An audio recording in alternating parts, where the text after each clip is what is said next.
Hey everybody, so not that long ago I did a video called Teasing the Mouse, and it was one of these videos where I started off going in one direction, and then towards the end I kind of sort of I guess fell into a bit of a dead-end rabbit hole where I didn't really have a good answer for stuff, and that was, you know, what do you do when somebody is just hell-bent on just burning your world?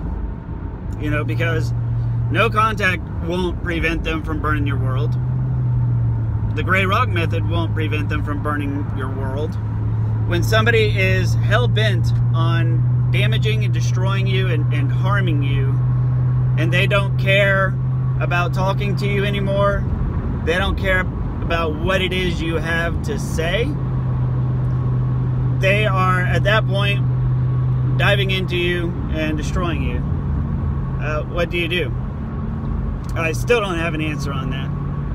However, in the comments, I started to have a conversation with somebody and came across kind of sort of another slash metaphor slash analogy to share for this type of situation, and it's this. Okay, manipulators and all of the dangerous personality types tend to be predators, and you can think of them as predators at a minimum because they're manipulative and because they want to get something from you in the nicest of scenarios. But then you have some that are far more damaging and destructive. The ones that just want to watch you burn. The people that would just light you on fire, like seriously, on purpose, and like laugh at you screaming. Those types of people.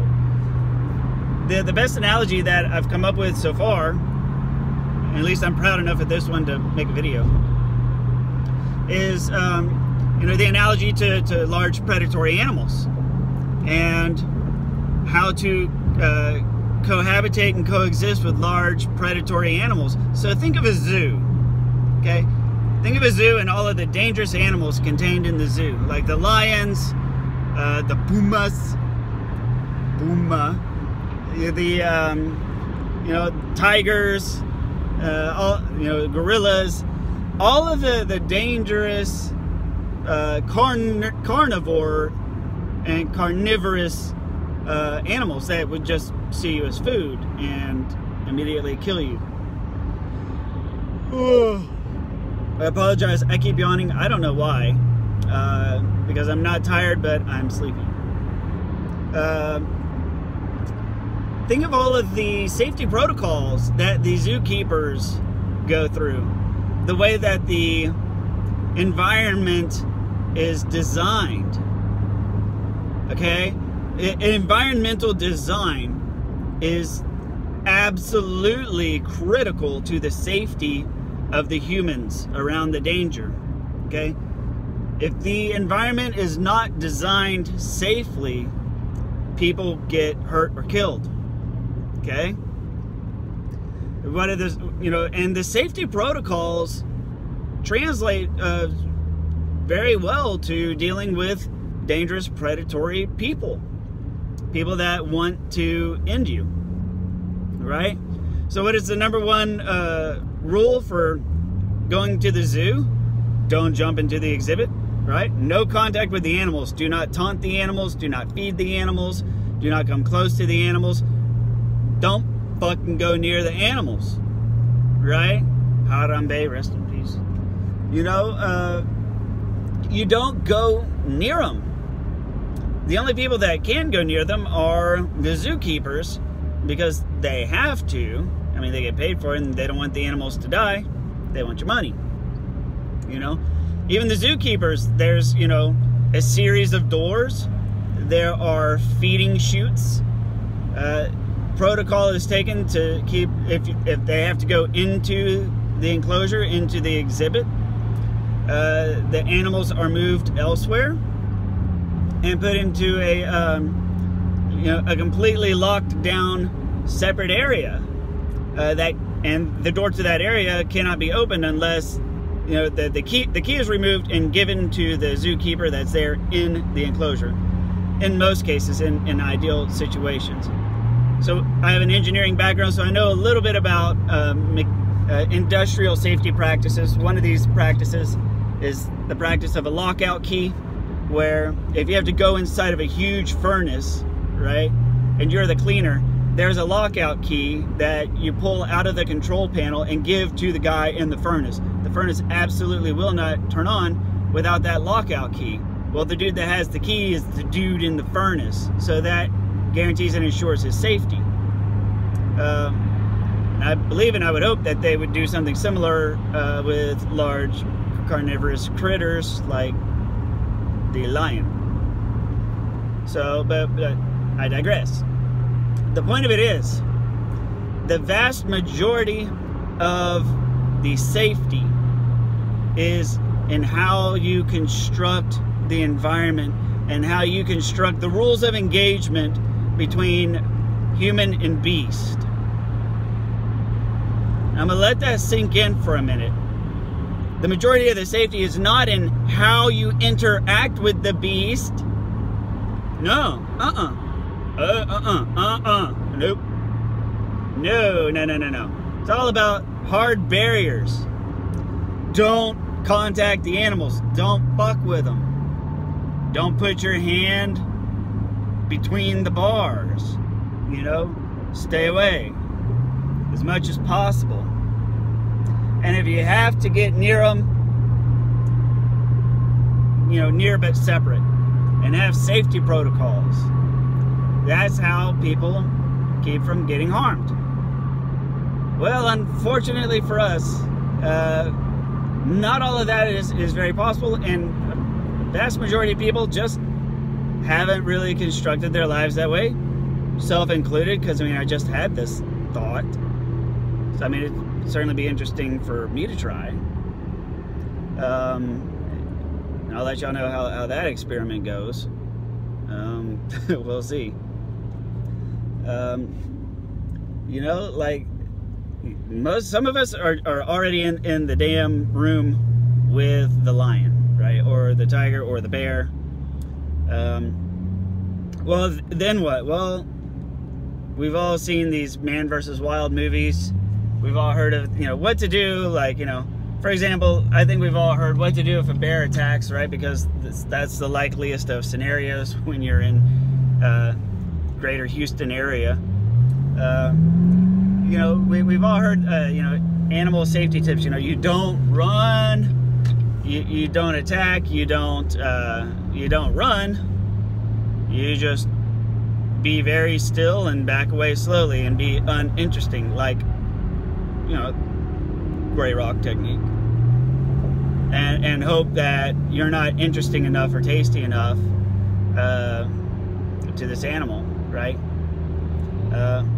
But then, you know, whenever they do attack, what do you do then? And the answer is, you fight for your life. You fight to defeat, disable, and or kill your opponent. And I'm certainly not saying go out and murder somebody. I'm just saying hit them where it hurts, okay? Because a lot of manipulators, they have a practice of what I call stacking ammo, where from the day they meet somebody, they have this expectation that sooner or later they're gonna get cross with you. Either you're gonna, and in their mind, you're gonna fuck them over. They're like, sooner or later, eventually everybody fucks me over, right? Yeah, because all 7 billion people of the fucking planet care about you. But they say, okay, in case this person tries to fuck me over, and they probably will because they always do, I need to be looking for ways to fuck them over. So that way, you know, and they subscribe to, you know, screw them over before they screw you over, right? Be the first one to attack, right? That's a typical rule of engagement. Be the first one to attack so that you're not left defending with a weakened defense, you know. But there are times where that backfires. You know, there's a great book called 33 Strategies of War. It's by Robert Greene. He's the same guy that wrote The Art of Seduction. He also wrote 48 Laws of Power. He wrote Mastery. He worked with 50 Cent, believe it or not, to come up with the 50th law. He's a international best-selling author. His books carry a lot of truth. It may be convenient or inconvenient, and it's not all kittens and glitter.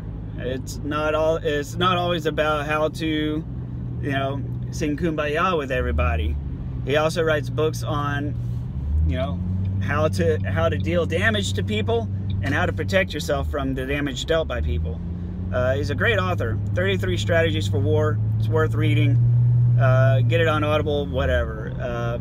But in any case, you find yourself in the cage with the lion or the bear, or you know, take your pick. Harambe, rest in peace. You find yourself in the cage with them, and you stand still. You try to gray rock. You try to back towards the door, and this animal basically says no, motherfucker, and just comes at you with everything it has: claws, teeth. You take the defensive position. You try to lay on your stomach. You know, cover your head. Use your back as a shield. And they still just rip into you. Well, sooner or later you're gonna have to fight, and fight with all your might. And what this is getting to is the fact that they have the practice of stacking ammo. So when it comes time to actually engage in battle, remember this: they've been waiting for the day to unfurl all of their ammo on you, and it's not gonna always be. They almost never fire off the most damaging thing first. They have things typically sorted into things that are just, you know, minor jabs, and then they have things that are a fairly considerate amount of damage, considerably hurtful, and then they have the fuck you die options, which are not all that pleasant. But the thing of it is, when you're in that situation and it comes time to fight, you're going to have to just be ready that they've got all these things. You're going to have to accept things like financial loss, family loss, police being called, nights in jail sometimes, or time spent in the hospital. Jail and hospital is usually part of the package. If you don't get out in time, I was fortunate that I left an increasingly violent situation before it ever got there. But you got to understand, that's going to be part of the package if you hang around. And the longer you do battle with somebody, it's very likely to get physical and violent and very hurtful, physically, mentally, emotionally, and legally. But that's the situation that you've been trying to avoid. Now you're in it, so you pull out all the stops and you have to fight. So that's the answer to what to do when somebody is hell-bent on watching your world burn. You know, you don't want to get into a conflict with somebody you don't want to, but if you have to, you better be ready. And I cannot stress and emphasize to you enough the sheer value of the book 33 Strategies of War. That book single-handedly got me through divorce with my sanity, mostly, and helped me formulate how to defend, how to protect, how to attack, when to go on the offensive, when to go on the defensive. And just how to step aside and let somebody, you know, if somebody charges you, just step aside and let them run off the cliff. That was always a fun one. So yeah, check out that book. Highly recommend it. And take all of this to heart. And I'm out of time. But thank you very much for listening. Once again, please like, comment, or share, and I'll see you on the next video.